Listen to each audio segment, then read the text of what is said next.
Hello everyone आपण मानक स्वागत करुच्ची आशा करुच्चे आपण माने समस्ते भलरे थे। आज आम ओडिया ग्रामर रो मोस्ट इम्पोर्टाट क्वेश्चन गुड़िक एमें आलोचना करवा। आगामी आपणकर ओटीटी एंड जूनियर टीचर पाई आपण क्लास टी बहुत ही हेल्पफुल रहिबो। तो चलतु डेरी नक आरंभ करवा क्लास। तो देखो फास्ट क्वेश्चन रही निम्नलिखित पदमान मध्य केउटी भूल विशेष पद। तो चारिटी ऑप्शन देछि। तो चारिटी ऑप्शन मध्य कोड़ा गोटे भूल विशेष पद कोड़ा। ऑप्शन ए रे चसु, बी रे मूल्य, सी रे दया, डी रे मेधा। राइट आंसर कोड़ा हम। राइट आंसर हूँ आपंकर ऑप्शन नंबर डी मेधा। मेधा हूँ गोटे भूल विशेष पद। तो ऑप्शन नंबर डी। तो नेक्स्ट देखा। तो नेक्स्ट क्वेश्चन रही गली आइली जहाँ देखिली ताहा कहली ए वाक्य व्यवहृत सर्वनाम केउं धरणर। केउं धरणर ऑप्शन ए रे निर्देशात्मक सर्वनाम, ना प्रश्नसूचक सर्वनाम, ना व्यक्तिवाचक सर्वनाम, ना उपरोक्त समस्त भूल। राइट आंसर कोड़ा हम। राइट आंसर हूँ आपंकर ऑप्शन नंबर ए। तो यहाँ हूँ निर्देशात्मक सर्वनाम पद मन रखिए ऑप्शन नंबर ए। तो नेक्स्ट देखा। तो नेक्स्ट क्वेश्चन रही दीपटी मिंजी मिंजी जलुची। तो मिंजी मिंजी तो यहाँ गोटे कि पद? अव्यपद, ना क्रिया विशेषण पद, ना समापिका क्रियापद, ना क्रियापद। यहाँ हूँ आपणकर क्रिया विशेषण पद मन रखिए। तो ऑप्शन नंबर बी हूँ आपणकर राइट आंसर। तो नेक्स्ट देखा। तो नेक्स्ट क्वेश्चन रही दुई बा ततोधिक परस्पर सापेक्ष खंड वाक्यर समन्वय कि वाक्य गठित हुए? मिश्र वाक्य, ना जटिल वाक्य, ना सरल वाक्य, ना यौगिक वाक्य। क्यों वाक्य गठित हुए मन रखिए? जटिल वाक्य गठित हुए। तो ऑप्शन नंबर बी हूँ आपणकर राइट आंसर। तो नेक्स्ट देखा। अर्जुनर प्रतिशब्द कौन? अर्जुनर प्रतिशब्द कौन? सव्यसाची, ना मीन केतु, ना मीन ध्वज, ना इंद्रजित। मन रखिए अर्जुनर प्रतिशब्द हो गला सव्यसाची। तो ऑप्शन नंबर ए। तो नेक्स्ट देखा। तो नेक्स्ट क्वेश्चन रही विष्णुर प्रतिशब्द कौन हम? विष्णुर प्रतिशब्द कौन हम? शिरपाणी, ना चक्रपाणी, ना शिक्षी वाहन, ना सव्यसाची। कोड़ा राइट आंसर? राइट आंसर हूँ आपंकर ऑप्शन नंबर बी। विष्णुर प्रतिशब्द होगा चक्रपाणी। तो ऑप्शन नंबर बी। तो नेक्स्ट देखा। तो नेक्स्ट क्वेश्चन रही गरिमार विपरीत शब्द कौन? गरिमार विपरीत शब्द कौन? लघिमा, ना गारिमा, ना गरिमता, ना गरिमय। मन रखिए गरिमार विपरीत शब्द हो लघिमा। तो ऑप्शन नंबर ए हो आपंकर राइट आंसर। तो नेक्स्ट देखा। तो नेक्स्ट क्वेश्चन रही दयालुर विपरीत शब्द कौन हम? दयालुर विपरीत शब्द कौन? निदय, ना निर्दय, ना निर्दय, ना कठोर। कोड़ा राइट आंसर? राइट आंसर हूँ आपंकर ऑप्शन नंबर बी निर्दय हम मन रखिए। तो नेक्स्ट देखा। तो नेक्स्ट क्वेश्चन रही पूर्वाहन शुद्ध रूप कौन हम? पूर्वाहन, ना पूर्वाहन, ना पूर्वाहन, ना पूर्वाहन हम। कोड़ा राइट आंसर? पूर्वाहनर शुद्ध रूप कौन हम? कौन हम मन रखिए? पूर्वाहन हम। तो ऑप्शन नंबर सी हूँ आपंकर राइट आंसर। तो नेक्स्ट देखा। सुनाम धन्यर शुद्ध रूप कौन? सुनाम, ना सुनाम धन, ना सुनामित, ना सुनाम धन्य। कोड़ा राइट आंसर? राइट आंसर हूँ आपंकर ऑप्शन नंबर डी स्वनाम धन्य हम मन रखिए। दंतेश्वर बपड़ा लगे ऑप्शन नंबर डी। तो नेक्स्ट देखा। मुह देवा तार अर्थ कौन? मुह देवा ये रूढ़ीर अर्थ कौन हम? कौन हम? प्रतिशोध नेबा, ना प्रश्रय देवा, ना नेहुरा हवा, ना अमान्य करवा। मन रखिए मुह देवार तार अर्थ हूँ नेहुरा हवा मन रखिए ऑप्शन नंबर सी। आउ प्रतिशोध नेबा तार अर्थ हूँ दाऊ साधिबा मन रखिए। तो नेक्स्ट देखा। चलु करदेवा। चलु करदेवा तार अर्थ कौन हम? सबू खाईदेवा, ना नष्ट करदेवा, ना सबू नहीं जावा, ना सबू शेष करदेवा। चलु करदेवा तार अर्थ हूँ सबू शेष करदेवा। तो ऑप्शन नंबर डी हूँ आपंकर राइट आंसर। तो नेक्स्ट देखा। अल्प धन विकल मन यही लोकवाणी अर्थ कौन हम? दरिद्र लोकर चिंता, ना अल्प धन अधिक जिनिस किणवा, ନା ଅଧିକ ପାଇବାର ଆଶା ନା କେଉଁଠି ନୁହେଁ। ତାର ଅର୍ଥ ହେଉଛି ଦରିଦ୍ର ଲୋକର ଚିନ୍ତା। ଅଳପ ଧନ ବିକଳ ମନ, ତାର ଅର୍ଥ ହେଉଛି ଦରିଦ୍ର ଲୋକର ଚିନ୍ତା। ତ ଅପସନ୍ ନମ୍ବର ଏ। ତ ନେକ୍ସଟ କ୍ୱେଶ୍ଚନ୍ ରହିଛି ନହିଁ ସୁକୁ ବାଲି ବନ୍ଧ, ଏହି ଲୋକବାଣୀର କାହାକୁ କରି ପ୍ରଚଳିତ? ନହିଁ ସୁକୁ ବାଲି ବନ୍ଧ, ଏହି ଲୋକବାଣୀର ଅର୍ଥ କ'ଣ ହେବ? ପରିଶ୍ରମର ଲାଭ ନାହିଁ, ନା ଅଧିକ ଶକ୍ତିକୁ କମ୍ ଶକ୍ତି ପ୍ରୟୋଗ କରି ଅଟକାଇବା, ନା ବୃଥା ପରିଶ୍ରମ, ନା କେଉଁଠି ନୁହେଁ। ତାର ଅର୍ଥ ହେଉଛି ବୃଥା ପରିଶ୍ରମ। ତ ଅପସନ୍ ନମ୍ବର ସି। ତ ନେକ୍ସଟ ଦେଖିବା ଶକ୍ତିକୁ ଅତିକ୍ରମ ନ କରି ତାକୁ ଯଦି ଆମେ ଏକ ପଦରେ ପ୍ରକାଶ କଲେ କ'ଣ ହେବ? ଯଥାଶକ୍ତି, ନା ଶକ୍ତିହୀନ, ନା ଅନାସକ୍ତ, ନା ଶକ୍ତିମାନ। ତାର ଅର୍ଥ ହେଉଛି ଯଥାଶକ୍ତି। ମନେ ରଖିବେ, ଶକ୍ତିକୁ ଅତିକ୍ରମ ନ କରି ଯଥାଶକ୍ତି। Option number A. ତ ନେକ୍ସଟ ଦେଖିବା। ତ ନେକ୍ସଟ କ୍ୱେଶ୍ଚନ୍ ରହିଛି ଅକ୍ଷୁର୍ଣ୍ଣ, ତାକୁ ଯଦି ଆମେ ଏକ ପଦରେ ପ୍ରକାଶ କଲେ କ'ଣ ହେବ? ଯାହା କ୍ଷୀଣ ହୋଇନାହିଁ, ନା ଯାହା କ୍ଷୁର୍ଣ୍ଣ ହୋଇନାହିଁ, ନା ଯାହା କ୍ଷୁଣ୍ଣ ହୋଇନାହିଁ, ନା କୌଣସିଟି ନୁହେଁ। ଅକ୍ଷୁର୍ଣ୍ଣ ତାକୁ ଯଦି ଆମେ ଏକ ପଦରେ ପ୍ରକାଶ କଲେ କ'ଣ ହେବ? କ'ଣ ହେବ ମନେ ରଖିବେ, ଯାହା କ୍ଷୁର୍ଣ୍ଣ ହୋଇନାହିଁ। ତ ଅପସନ୍ ନମ୍ବର ବି ହେଉଛି ଆପଣଙ୍କର ରାଇଟ୍ ଆନ୍ସର। ତ ନେକ୍ସଟ ଦେଖିବା କେଉଁଟି ଏକ ବଚନର ଚିହ୍ନ ନୁହେଁ? କେଉଁଟା ଗୋଟେ ଏକ ବଚନର ଚିହ୍ନ କେଉଁଟା ନୁହେଁ? ଅପସନ୍ ଏ ଦେଇଛି ଚୟ ଦେଇଛି, ଟି ଦେଇଛି, ଟିଏ ଦେଇଛି, ଖଣ୍ଡେ ଦେଇଛି। ଏ ରାଇଟ୍ ଆନ୍ସର କେଉଁଟା ହେବ? ଏ ରାଇଟ୍ ଆନ୍ସର ହେଉଛି ଆପଣଙ୍କର ଅପସନ୍ ନମ୍ବର ଏ ଚୟ। ଚୟ କିନ୍ତୁ ଗୋଟେ ଏକ ବଚନର ଚିହ୍ନ ନୁହେଁ। ତ ଅପସନ୍ ନମ୍ବର ଏ। ତ ନେକ୍ସଟ ଦେଖିବା ଅଧାରୁ ବେଶୀ, ତାକୁ ଯଦି ଆମେ ଏକ ପଦରେ ପ୍ରକାଶ କଲେ କ'ଣ ହେବ? ଅଳ୍ପ, ନା ବେଶୀ, ନା ଅର୍ଦ୍ଧାଧିକ, ନା ଅନାର୍ଦ୍ଧିକ। ଅଧାରୁ ବେଶୀ ମନେ ରଖିବେ ଅର୍ଦ୍ଧାଧିକ ହେବ। ତ ଅପସନ୍ ନମ୍ବର ସି ହେଉଛି ଆପଣଙ୍କର ରାଇଟ୍ ଆନ୍ସର। ତ ନେକ୍ସଟ ଦେଖିବା ମେଧାବୀର ସ୍ତ୍ରୀଲିଙ୍ଗ ବାଚକ ଶବ୍ଦ କ'ଣ ହେବ? ମେଧାବୀର ସ୍ତ୍ରୀଲିଙ୍ଗ ବାଚକ ଶବ୍ଦ କ'ଣ ହେବ? ମେଧାନୀ, ନା ମେଧା, ନା ମେଧାଶାଳୀ, ନା ମେଧାବିନୀ ହେବ। ଏ ରାଇଟ୍ ଆନ୍ସର କେଉଁଟା ହେବ? ରାଇଟ୍ ଆନ୍ସର ହେଉଛି ଆପଣଙ୍କର ଅପସନ୍ ନମ୍ବର ଡି ମେଧାବିନୀ ହେବ। ମନେ ରଖିବେ ମେଧାବୀର ସ୍ତ୍ରୀଲିଙ୍ଗ ବାଚକ ଶବ୍ଦ ହେଇଯିବ ମେଧାବିନୀ। ତ ଅପସନ୍ ନମ୍ବର ଡି ହେଉଛି ଆପଣଙ୍କର ରାଇଟ୍ ଆନ୍ସର। ତ ନେକ୍ସଟ ଦେଖିବା। ତ ନେକ୍ସଟ କ୍ୱେଶ୍ଚନ୍ ରହିଛି ଏମାନଙ୍କ ମଧ୍ୟରୁ ଶୁଦ୍ଧ ଶବ୍ଦଟି ଚିହ୍ନଟ କର। ତ ଶୁଶ୍ରୂଷା, ତ ଚାରିଟି ଅପସନ୍ରେ ଦେଇଛି ଶୁଶ୍ରୂଷା। ତ କେଉଁଟା ଗୋଟେ ଶୁଦ୍ଧ ବନାନ ଥିବା ଶବ୍ଦ? ଶୁଶ୍ରୂଷା କେଉଁଟା ହେବ? ରାଇଟ୍ ଆନ୍ସର ହେଉଛି ଆପଣଙ୍କର ଅପସନ୍ ନମ୍ବର ଏ ହେଇଯିବ ଆପଣଙ୍କର ରାଇଟ୍ ଆନ୍ସର ଶୁଶ୍ରୂଷା। ମନେ ରଖିବେ ତାଲବ୍ୟ ସ୍ୱରେ ଅର୍ସୁକାର ଲାଗିବ, ତାଲବ୍ୟ ସ୍ୱରେ ରକାର, ପୁଣି ଦୀର୍ଘକାର ଲାଗିବ ଶୁଶ୍ରୂଷା। ମନେ ରଖିବେ ଆଉ ବୁଦ୍ଧିନେଶ ଲାଗିବ। ତ ଏଇଟା ହେଉଛି ଶୁଶ୍ରୂଷାର ଶୁଦ୍ଧ ଶବ୍ଦ। ତ ଅପସନ୍ ନମ୍ବର ଏ। ତ ନେକ୍ସଟ ଦେଖିବା ପୃଥିବୀ ଶବ୍ଦର ସମାର୍ଥବୋଧକ ଶବ୍ଦଟି ବାଛ। ପୃଥିବୀର ଶବ୍ଦର ସମାର୍ଥବୋଧକ ଶବ୍ଦ କ'ଣ? ଶ୍ରୀ, ନା ଦିଶ, ନା ଔଷଧିଶ, ନା ବିଶ୍ୱମ୍ବରା। ମନେ ରଖିବେ ପୃଥିବୀର ଗୋଟେ ପ୍ରତିଶବ୍ଦ ହେଇଗଲା ବିଶ୍ୱମ୍ବରା। ତ ଅପସନ୍ ନମ୍ବର ଡି ହେଉଛି ଆପଣଙ୍କର ରାଇଟ୍ ଆନ୍ସର। ତ ନେକ୍ସଟ ଦେଖିବା। ତ ନେକ୍ସଟ କ୍ୱେଶ୍ଚନ୍ ରହିଛି କୌଣସି ଶବ୍ଦ ନିଜସ୍ୱ ଅର୍ଥ ଛାଡ଼ି ଅନ୍ୟ ଶବ୍ଦ ସହିତ ମିଶି ସ୍ୱତନ୍ତ୍ର ଅର୍ଥ ପ୍ରକାଶ କଲେ ତାକୁ କ'ଣ କୁହାଯାଏ? ଉକ୍ତି କୁହାଯାଏ, ନା ପ୍ରବଚନ, ନା ରୂଢ଼ି, ନା ଉଦ୍ଧୃତ କୁହାଯାଏ। ତାକୁ ଆମେ କହିବା ରୂଢ଼ି ବୋଲି କହିବା। ମନେ ରଖିବେ କୌଣସି ଶବ୍ଦ ନିଜସ୍ୱ ଅର୍ଥ ଛାଡ଼ି ଅନ୍ୟ ଶବ୍ଦ ସହିତ ମିଶି ସ୍ୱତନ୍ତ୍ର ଅର୍ଥ ପ୍ରକାଶ କଲେ ତାକୁ ଆମେ କହିବା ରୂଢ଼ି ବୋଲି କହିବା। ତ ଅପସନ୍ ନମ୍ବର ସି ହେଉଛି ଆପଣଙ୍କର ରାଇଟ୍ ଆନ୍ସର। ତ ନେକ୍ସଟ ଦେଖିବା। ତ ନେକ୍ସଟ କ୍ୱେଶ୍ଚନ୍ ରହିଛି ହିଂସ୍ର ଜନ୍ତୁକୁ ବିଶ୍ୱାସ ନ କରିବା ଉଚିତ। ତ ଏଇଟା ଗୋଟେ କି ପ୍ରକାର ବାକ୍ୟ?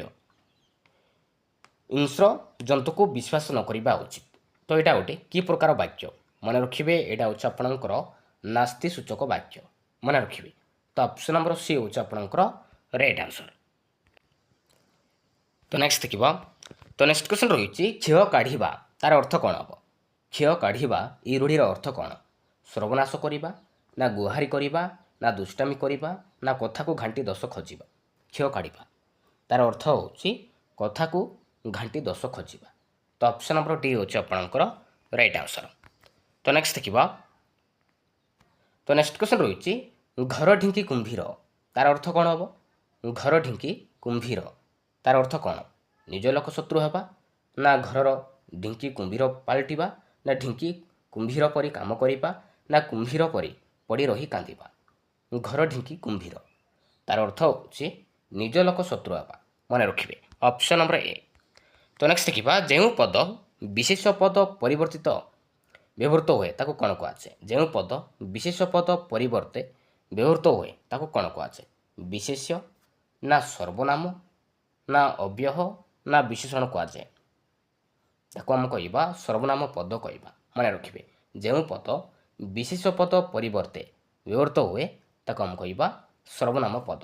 ତ ଅପସନ୍ ନମ୍ବର ସି। ତ ନେକ୍ସଟ ଦେଖିବା, ରାମ ମିଥ୍ୟାକୁ ଘୃଣା କରେ। ବାକ୍ୟରେ ମିଥ୍ୟାକୁ କେଉଁ ବିଭକ୍ତି?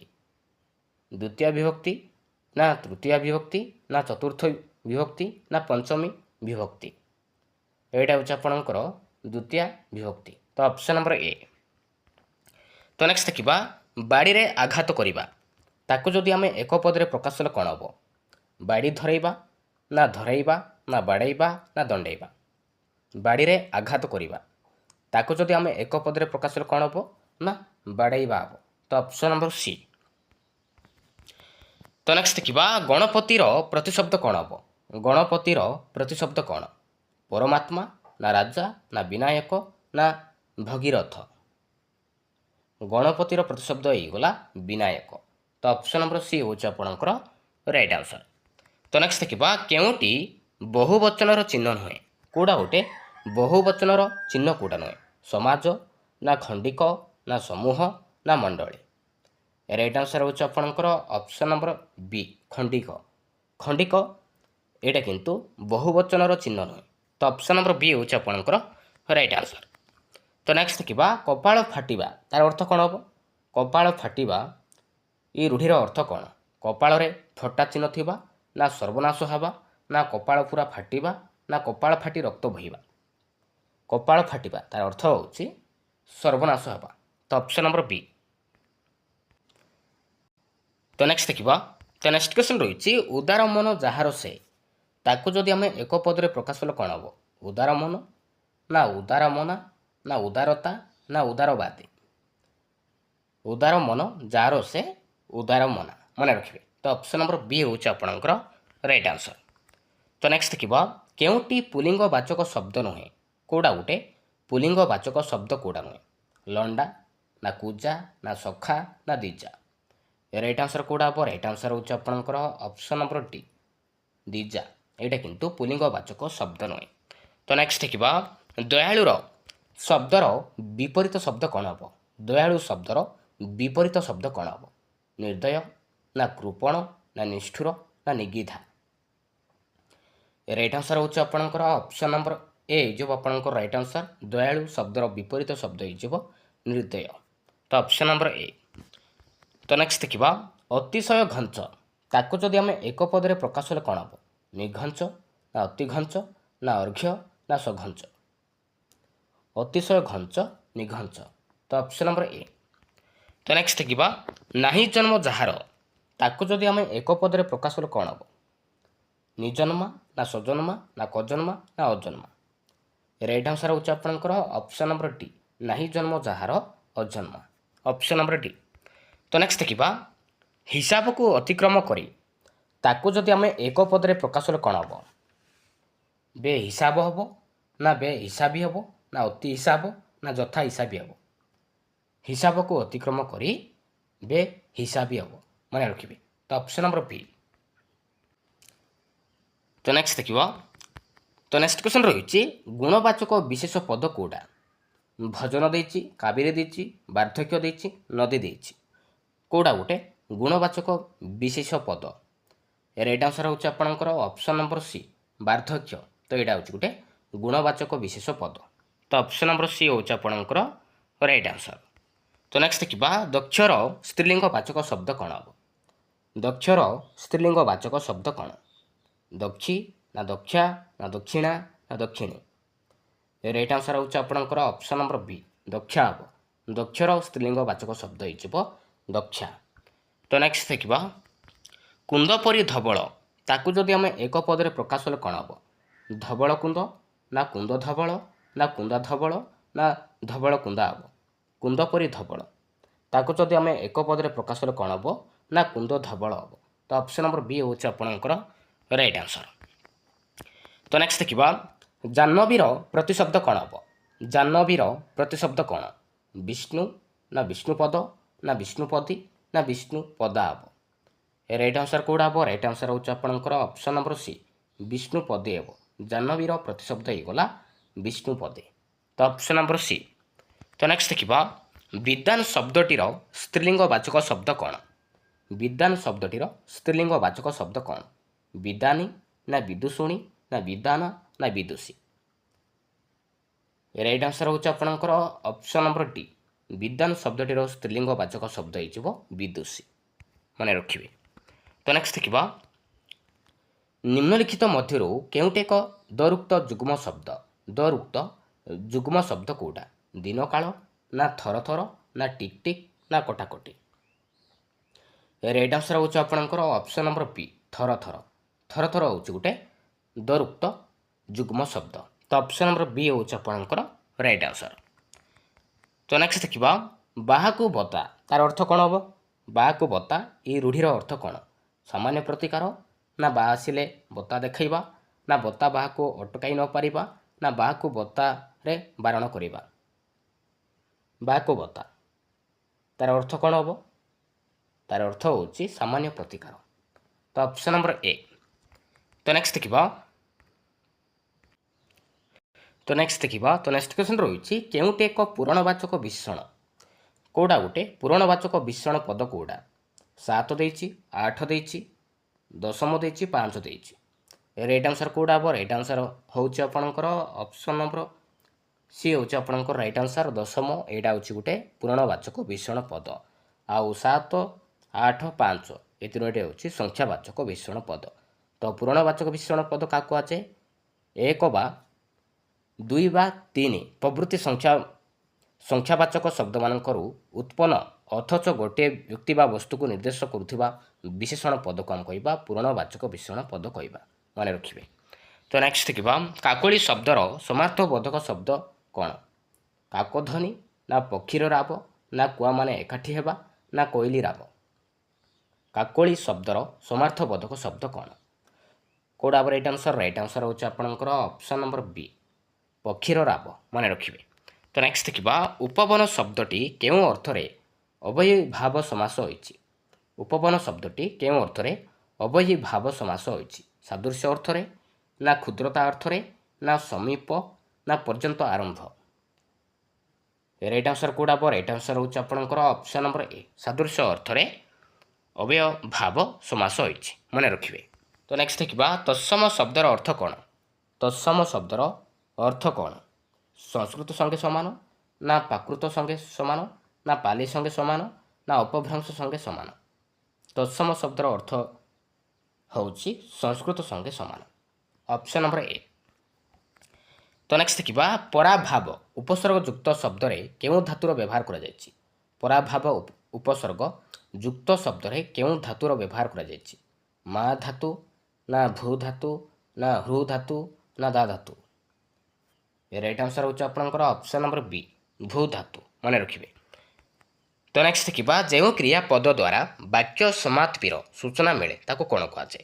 ସମାପିକା ନା ଅସମାପିକା ନା ଏକକ ନା ଯୌଗିକ? ତାକୁ ଆମେ କହିବା ସମାପିକା କ୍ରିୟା ବୋଲି କହିବା। ମନେ ରଖିବେ ସମାପିକା କ୍ରିୟା କୁହାଯାଏ। ତ ନେକ୍ସଟ ଦେଖିବା ଉଜ୍ଜଳ ଶବ୍ଦର ବିପରୀତ ଶବ୍ଦ କ'ଣ ହେବ? ଉଜ୍ଜଳ ଶବ୍ଦର ବିପରୀତ ଶବ୍ଦ କ'ଣ ହେବ? ଆଲୋକ ନା ଅନାଲୋକ ନା ନସ୍ପ୍ରଭ ନା ଝପ୍ସା? ଉଜ୍ଜଳ ଶବ୍ଦର ବିପରୀତ ଶବ୍ଦ ହେଇଯିବ ନସ୍ପ୍ରଭ। ମନେ ରଖିବେ। ତ ନେକ୍ସଟ ଦେଖିବା କୃଦନ୍ତରେ ଶବ୍ଦ ଗଠନର ମୂଳ ଉପାଦାନଟି କ'ଣ? ଧାତୁ ନା ପ୍ରତ୍ୟୟ ନା ବିଭକ୍ତି ନା ଶବ୍ଦ? ରାଇଟ୍ ଆନ୍ସର ହେଉଛି ଆପଣଙ୍କର ଅପସନ୍ ନମ୍ବର ଏ ଧାତୁ। ମନେ ରଖିବେ ଧାତୁ ପରେ ଯେଉଁ ପ୍ରତ୍ୟୟ ଯୋଗ ହୁଏ ତାକୁ ଆମେ କହିବା କୃଦନ୍ତ ଶବ୍ଦ ବୋଲି କହିବା। ଆଉ ଶବ୍ଦ ପରେ ଯେଉଁ ପ୍ରତ୍ୟୟ ଯୋଗ ହୁଏ ତାକୁ ଆମେ କହିବା ତଦ୍ଧିତ। ତ ନେକ୍ସଟ ଦେଖିବା ଅଧୁନା ବ୍ୟବହୃତ ଅପରୂପ ଶବ୍ଦଟିର ମୂଳ ଅର୍ଥରେ କି ପରିବର୍ତ୍ତନ ଘଟିଛି? ଅର୍ଥ ଉନ୍ନୟନ ନା ଅର୍ଥ ସଂକୋଚନ ନା ଅର୍ଥ ସମ୍ପ୍ରସାରଣ ନା ଅର୍ଥାଦେଶ? ରାଇଟ୍ ଆନ୍ସର କେଉଁଟା ହେବ? ରାଇଟ୍ ଆନ୍ସର ହେଉଛି ଆପଣଙ୍କର ଅପସନ୍ ନମ୍ବର ଏ ଅର୍ଥ ଉନ୍ନୟନ। ମନେ ରଖିବେ। ତ ନେକ୍ସଟ ଦେଖିବା ପ୍ରଦେଶଯୁକ୍ତ ଏକ ପ୍ରାଦେଶିକ ଶବ୍ଦରେ ବ୍ୟବହୃତ ଏକ ପ୍ରତ୍ୟୟ କେଉଁ ଅର୍ଥରେ ବ୍ୟବହୃତ? ପଣ୍ୟ ଅର୍ଥରେ ନା ଜୀବିକା ଅର୍ଥରେ ନା ସମ୍ବନ୍ଧ ଅର୍ଥରେ ନା କର୍ତ୍ତ ଅର୍ଥରେ? ରାଇଟ୍ ଆନ୍ସର ହେଉଛି ଆପଣଙ୍କର ଅପସନ୍ ନମ୍ବର ସି ହେଉଛି ଆପଣଙ୍କର ରାଇଟ୍ ଆନ୍ସର ସମ୍ବନ୍ଧ ଅର୍ଥରେ। ତ ନେକ୍ସଟ ଦେଖିବା ଅଠା କାଠିରେ ପଡ଼ିବା ତାର ଅର୍ଥ କ'ଣ ହେବ? ବିପଦରେ ପଡ଼ିବା, ନା ସୁଖରେ ରହିବା, ନା ମାୟାଚ୍ଛନ୍ନ ଅବସ୍ଥା, ନା ବିମଳରୁ ଓହରି ଆସିବା। ଅଠା କାଠିରେ ପଡ଼ିବା ତାର ଅର୍ଥ ହେଉଛି ବିପଦରେ ପଡ଼ିବା, ମନେ ରଖିବେ। ତ ନେକ୍ସଟ ଦେଖିବା ଲାଗୁଆ ଅର୍ଥକୁ ବ୍ୟକ୍ତ କରୁଥିବା ରୂଢ଼ି ନିରୂପଣ କର। ଧରାବନ୍ଧା, ନା ବନ୍ଧା ଚାକର, ନା ଜମି ବନ୍ଧା ଦେବା, ନା ବନ୍ଧାଶାଳ। ତାର ଅର୍ଥ ହେଉଛି ଧରାବନ୍ଧା। ତ ନେକ୍ସଟ ଦେଖିବା କେଉଁ ବିକଳ୍ପଟିରେ ବିଶେଷ ପଦ ବିଶେଷଣ ପଦ ରୂପେ ବ୍ୟବହୃତ ହୋଇଛି? ସୁନାହାର, ନା ସୁନ୍ଦର ଝିଅ, ନା ଅତି ଚତୁର, ନା ଜିଅନ୍ତା ମାଛ। ରାଇଟ୍ ଆନ୍ସର ହେଉଛି ଆପଣଙ୍କର ଅପସନ୍ ନମ୍ବର ଏ ସୁନାହାର, ମନେ ରଖିବେ। ତ ନେକ୍ସଟ ଦେଖିବା ଅର୍ଣ୍ଣ ଶବ୍ଦର ସମଚାରିତ ଶବ୍ଦ କ'ଣ? ଜଳ, ନା ଭାତ, ନା ଖାଦ୍ୟ, ନା ଯମ। ରାଇଟ୍ ଆନ୍ସର ହେଉଛି ଆପଣଙ୍କର ଅପସନ୍ ନମ୍ବର ଏ ଜଳ। ତ ନେକ୍ସଟ ଦେଖିବା ତଦ୍ଧିତରେ କେଉଁ ପ୍ରକାର ଶବ୍ଦ ଗଠନ ପଦ୍ଧତି ଅଶୁଦ୍ଧ ବିବେଚିତ ହୋଇଥାଏ? ବିଶେଷରୁ ବିଶେଷଣ, ନା ବିଶେଷଣରୁ ବିଶେଷଣ, ନା ଶବ୍ଦରେ ପ୍ରତ୍ୟୟଯୁକ୍ତତା, ନା ଏମାନଙ୍କ ମଧ୍ୟରୁ କୌଣସିଟି ନୁହେଁ। ରାଇଟ୍ ଆନ୍ସର ହେଉଛି ଆପଣଙ୍କର ଅପସନ୍ ନମ୍ବର ଏ ଯିବ ଆପଣଙ୍କର ରାଇଟ୍ ଆନ୍ସର ବିଶେଷଣରୁ ବିଶେଷଣ, ଅପସନ୍ ନମ୍ବର ବି ବିଶେଷଣରୁ ବିଶେଷଣ। ତ ନେକ୍ସଟ ଦେଖିବା ସାଦୃଶ୍ୟ ଅର୍ଥରେ ବିଶେଷ ଶବ୍ଦରୁ ଳିଆ ପ୍ରତ୍ୟୟଯୁକ୍ତ ଶବ୍ଦଟିକୁ ବାଛ। ଟକାଳିଆ, ନା ସିଧାଳିଆ, ନା ବଙ୍କାଳିଆ, ନା ପୁଣ୍ଡାଳିଆ। ରାଇଟ୍ ଆନ୍ସର ହେଉଛି ଆପଣଙ୍କର ଅପସନ୍ ନମ୍ବର ଏ ଟକାଳିଆ। ତ ନେକ୍ସଟ ଦେଖିବା ଅଳପ ଧନ ବିକଳ ମନ ଏଠାରେ କି ପ୍ରକାର ବିଶେଷଣ ପ୍ରୟୋଗ କରାଯାଇଛି? କି ପ୍ରକାର ବିଶେଷଣ ପ୍ରୟୋଗ କରାଯାଇଛି? ପୂରଣବାଚକ, ନା କ୍ରିୟାଚ, ନା ଅବସ୍ଥାବାଚକ, ନା ପରିମାଣବାଚକ। ରାଇଟ୍ ଆନ୍ସର ହେଉଛି ଆପଣଙ୍କର ଅପସନ୍ ନମ୍ବର ଡି ପରିମାଣବାଚକ ବିଶେଷଣ ପ୍ରୟୋଗ କରାଯାଇଛି। Option number D. Thank you.